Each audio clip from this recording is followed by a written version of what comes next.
পুজোর আগে বেকার যুবক যুবতীরা পাবে মাসে ৩,০০০ টাকা করে। অন্নপূর্ণা যোজনার পর এবার যুব শক্তি নিয়ে বড়সড় আপডেট। কিন্তু প্রশ্ন একটাই, কবে খুলবে যুব শক্তির পোর্টাল, কবে থেকে করা যাবে আবেদন, আর কারাই বা পাবেন মাসে ২ থেকে ৩,০০০ টাকা, জানুন। অর্থমন্ত্রী স্বপন দাশগুপ্ত জানিয়েছেন, আগামী অক্টোবর মাস থেকে যুব শক্তি প্রকল্পের সুবিধা দেওয়ার পরিকল্পনা রয়েছে। অর্থাৎ অক্টোবর থেকে টাকা পাওয়ার সম্ভাবনা থাকলেও এখনও সবচেয়ে বড় প্রশ্ন, আবেদন কবে থেকে।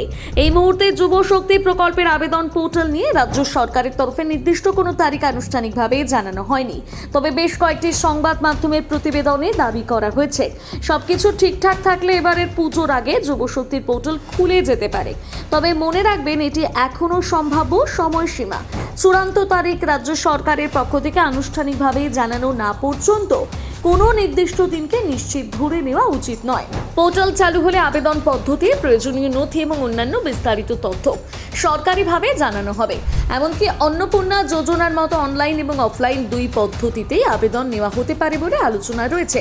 কত টাকা পাবেন? এবার আসে সবচেয়ে গুরুত্বপূর্ণ প্রশ্নে, কে কত টাকা পাবেন। যারা ন্যূনতম মাধ্যমিক পাশ করেছেন তারা এই প্রকল্পের আওতায় এলে মাসে ২,০০০ টাকা আর্থিক সহায়তা পেতে পারেন। আর যারা গ্রাজুয়েট, তাদের ক্ষেত্রে আর্থিক সহায়তার পরিমাণ হতে পারে মাসে ৩,০০০ টাকা। কারা আবেদন করতে পারবেন? প্রথমত, আবেদনকারীর বয়স হতে হবে কমপক্ষে ২১ বছর, সর্বোচ্চ বয়সসীমা ৪০ বছর। দ্বিতীয়ত, আবেদনকারীকে বর্তমানে কর্মহীন হতে হবে, অর্থাৎ কোনো চাকরি বা নির্দিষ্ট কর্মসংস্থানের সঙ্গে যুক্ত থাকলে এই সুবিধা পাওয়া যাবে না। তৃতীয়ত, ন্যূনতম শিক্ষাগত যোগ্যতা হতে হবে মাধ্যমিক পাস। মাধ্যমিক পাস করলে সম্ভাব্য সুবিধা মাসে ২,০০০ টাকা, আর গ্রাজুয়েশন সম্পূর্ণ করলে মিলতে পারে মাসে ৩,০০০ টাকা। গ্রাজুয়েট প্রার্থীদের আবেদনের ক্ষেত্রে প্রফেশনাল ডিগ্রি সার্টিফিকেট প্রয়োজন হতে পারে।